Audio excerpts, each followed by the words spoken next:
Hello friends, welcome back to my channel Earth Mom Dehradun. मैं हूं ज्योति और वेलकम है आप सभी का मेरे चैनल में नए हैं तो प्लीज़ चैनल को सब्सक्राइब ज़रूर करें। वीडियो पसंद आई तो लाइक ज़रूर करें।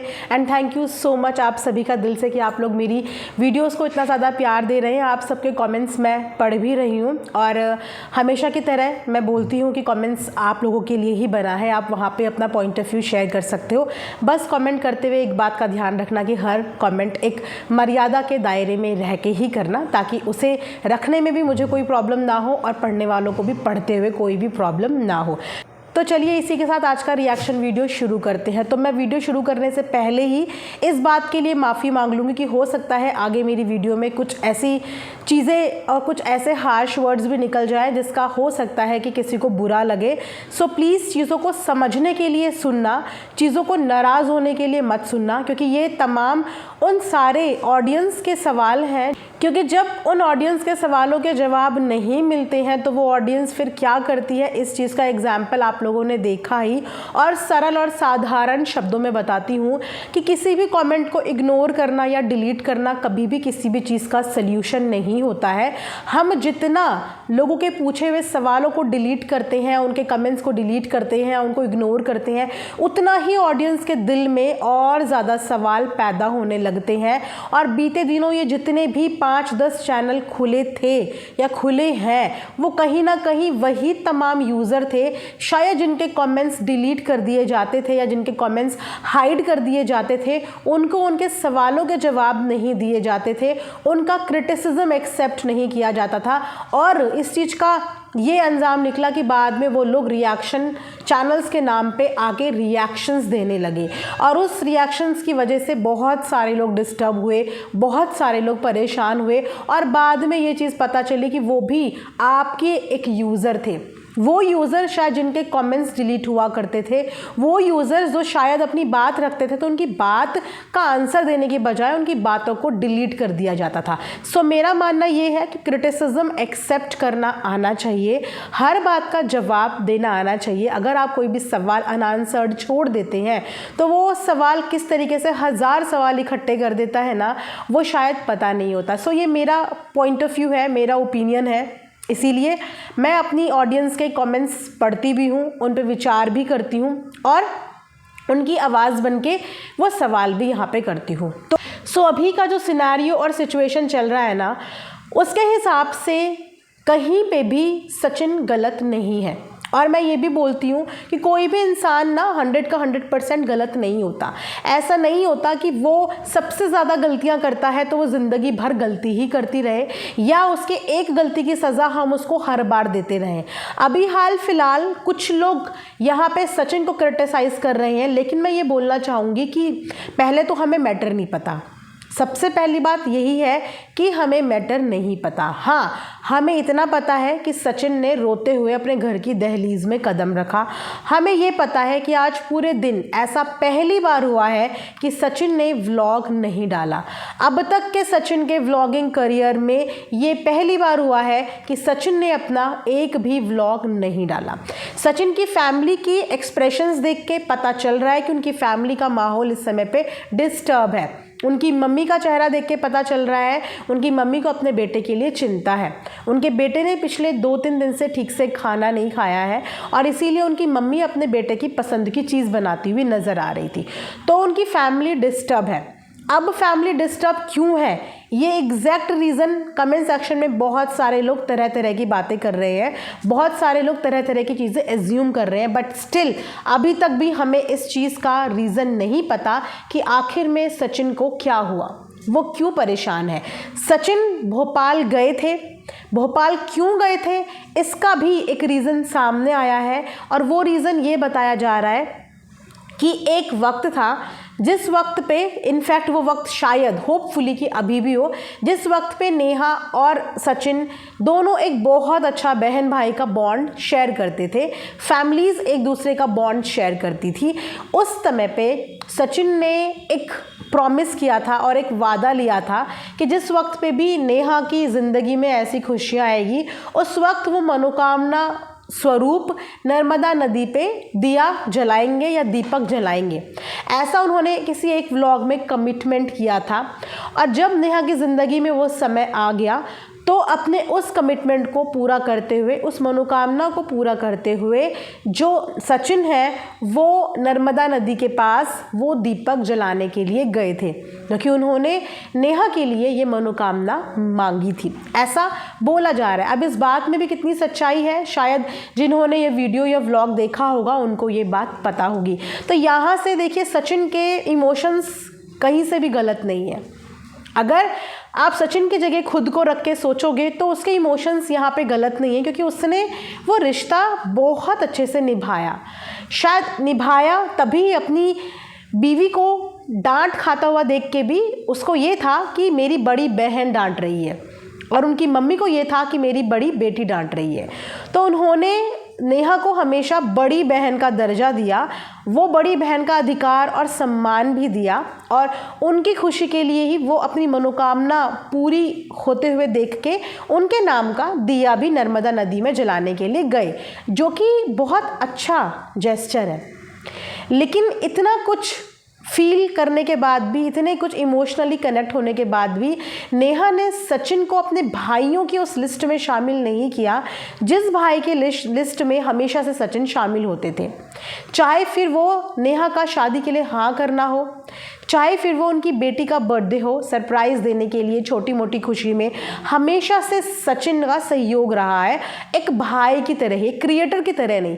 अगर हम इस चीज़ को ये बोले कि किसी क्रिएटर को नहीं बुलाया तो सचिन उनके लिए क्रिएटर नहीं थे, सचिन उनके लिए भाई थे और वो सचिन के लिए बहन थी, क्रिएटर नहीं थे सिर्फ। और रही बात क्रिएटर की, तो फिर तो जो नीतू दीदी हैं वो भी क्रिएटर है, लेकिन क्रिएटर से बढ़कर वो उनकी बहन है ना। एक बात होती कि सचिन भोपाल तक गए ही ना होते तब समझ में आता, लेकिन अगर सचिन उस जगह तक पहुंच गए थे जिस जगह पे नेहा की सगाई का फंक्शन हो रहा था, उस जगह पे पहुंचने के बाद भी सचिन फंक्शन में नहीं शामिल हुए, नेहा उनसे नहीं मिली या वो सचिन से नहीं मिले, ये चीज़ें थोड़ी सी ऑकवर्ड है। और इसी चीज़ का बुरा बहुत सारे लोगों को कमेंट सेक्शन में लगा भी है कि सचिन क्रिएटर नहीं था, सचिन के साथ एक रिश्ता शेयर करा था, वो था बहन भाई का रिश्ता। अब चलिए, सचिन के साथ तो जैसा भी रिश्ता था, और अगर ये सिर्फ क्रिएटर का ही रिश्ता था ना, तो मैं ये बोलूँगी कि आज सब क्रिएटर्स का एक दूसरे के ऊपर से विश्वास हट गया है, क्योंकि आपकी नज़र में क्रिएटर्स कभी दोस्त नहीं हो सकते, आपकी नज़र में क्रिएटर्स कभी कोई रिश्ता नहीं निभा सकते। क्रिएटर्स मतलब क्रिएटर्स, इसका मतलब आप लोग सिर्फ प्रोफेशनल काम के लिए, अपने सब्सक्राइबर एक्सचेंज करने के लिए, शाउट आउट के लिए या कोलैबोरेशंस तक का ही रिश्ता आप लोगों का है। निजी लाइफ में एक दूसरे की, पर्सनल लाइफ में एक दूसरे का कोई रिश्ता नहीं है। यहाँ से एक बहुत गलत एग्जाम्पल गया है उन तमाम क्रिएटर्स के लिए जो एक दूसरे की खुशी और एक दूसरे के गम में एक दूसरे के साथ नज़र आते थे। आज इतनी बड़ी खुशी के समय पे भी बहुत हैरानी हुई ये चीज़ें देख के कि किसी ने भी दिल खोल के ना तो आशीर्वाद दिया, ना ही दिल खोल के बात करी। आखिर ऐसा क्यों? सबके मन टूटे हुए या इतने उदास क्यों हैं?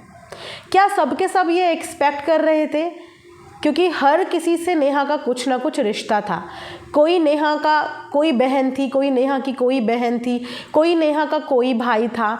तो जिन क्रिएटर्स की बदौलत, क्योंकि जब इंसान लाइफ में एक कदम बढ़ाता है ना, तो उसके पीछे बहुत लोगों की दुआएं और बहुत लोगों की ब्लेसिंग होती है ना। आप लोग मानते हैं ना कि सब लोगों की दुआएं और सब लोगों की ब्लेसिंग होती है। और नेहा को तो इनके पूरे ग्रुप ने बहुत स्पेशल ट्रीटमेंट दिया है।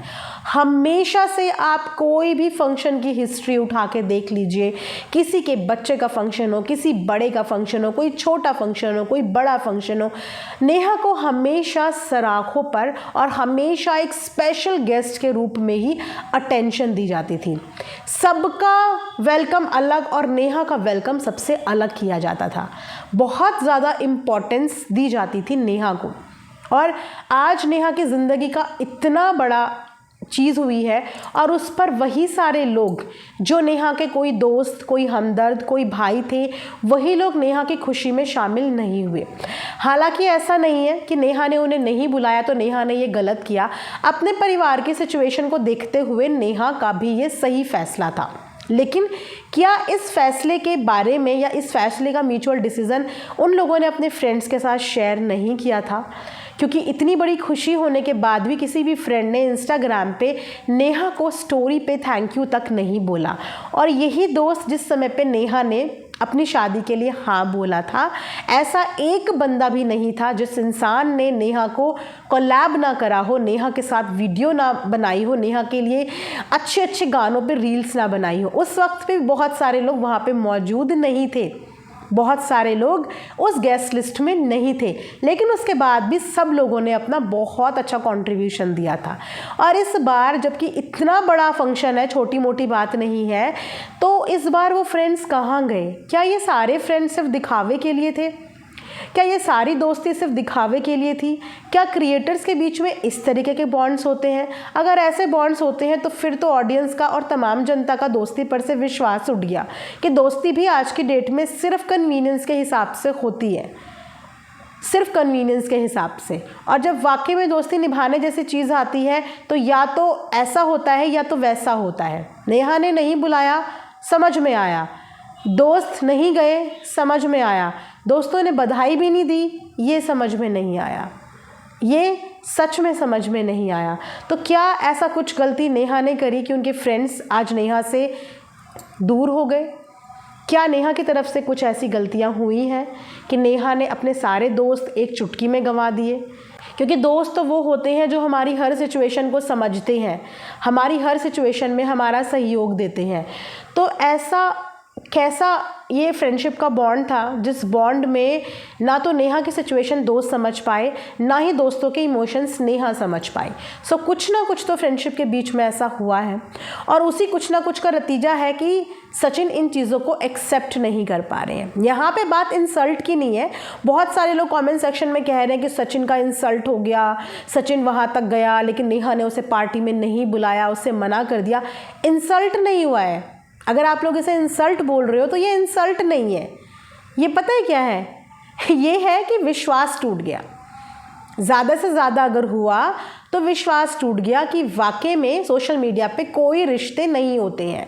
अब कितना भी रिश्तों के लिए अपनी लॉयल्टी दिखा लो, वो रिश्ते नहीं होते हैं। ये एग्जाम्पल खुद इन लोगों ने प्रूफ कर दिया, क्योंकि इनके ग्रुप को मिसाल के रूप में बोला जाता था। इस ग्रुप की मिसाल दी जाती थी। जब मैंने भी पहली बार इन लोगों की वीडियोस और व्लॉग्स देखने शुरू करे तो उनके ग्रुप का बॉन्ड देख के बहुत अनदर लेवल का मज़ा आता था। हर किसी के सुख दुख में सब चट्टान बन के खड़े हो जाया करते थे। और आज जो हाल देखा वो देख के तो यही समझ में आ रहा है कि ये रिश्ते सिर्फ कन्वीनियंस के हिसाब से थे और खोखले रिश्ते थे। जिन रिश्तों में बाकी तो छोड़ो, एक भाई को रोते हुए अपने घर के दरवाजे में आना पड़ रहा है। एक भाई अगर मन्नत का दिया जलाने के लिए अपनी बहन के लिए इतनी दूर तक जा सकता है तो फिर उस भाई को ना बुला के क्या साबित कर दिया?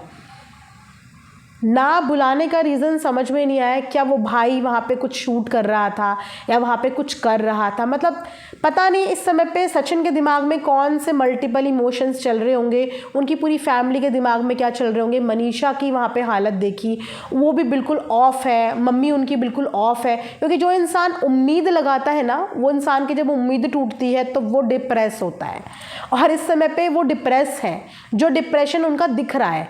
बिना किसी गलती के वो लोग डिप्रेस है। शायद गलती ये कि अपनों से ज़्यादा पराये रिश्तों को महत्व दे दिया और वहाँ से हर्ट हो गए हैं। मैं अगेन यहाँ पे नेहा के डिसीज़न को गलत नहीं बोल रही हूँ, लेकिन यहाँ पे मैं सचिन के सेंटिमेंट्स की बात कर रही हूँ कि उनके इमोशंस यहाँ पे हर्ट हुए हैं। शायद उनकी एक्सपेक्टेशंस यहाँ पे हर्ट हुई है। ये भी हो सकता है कि ऑफ कैमरा वो अपनी इन चीज़ों को सॉल्व कर लें, लेकिन जो चीज़ें हर्ट हो गई वो चीज़ें हर्ट हो गई और जो चीज़ें हो रही हैं वो बहुत ऑकवर्ड हो रही हैं। जिन ऑकवर्ड चीज़ों को देख के यहाँ पे कमेंट सेक्शन में तमाम ऑडियंस भी इस चीज़ को भांप पा रही है कि आखिर क्या चीज़ें हुई हैं, क्या चीज़ें बुरी लगी हैं। बाकी जो भी चीज़ें होंगी वो ये लोग बेटर बता सकते हैं कि आखिर में क्या चीज़ें हुई हैं, क्या चीज़ें नहीं हुई हैं। बाकी आप लोग कमेंट सेक्शन में ज़रूर बताना। मिलेंगे नेक्स्ट वीडियो में, तब तक अपना ध्यान दीजिए। Thanks for watching earth Mom Dehradun.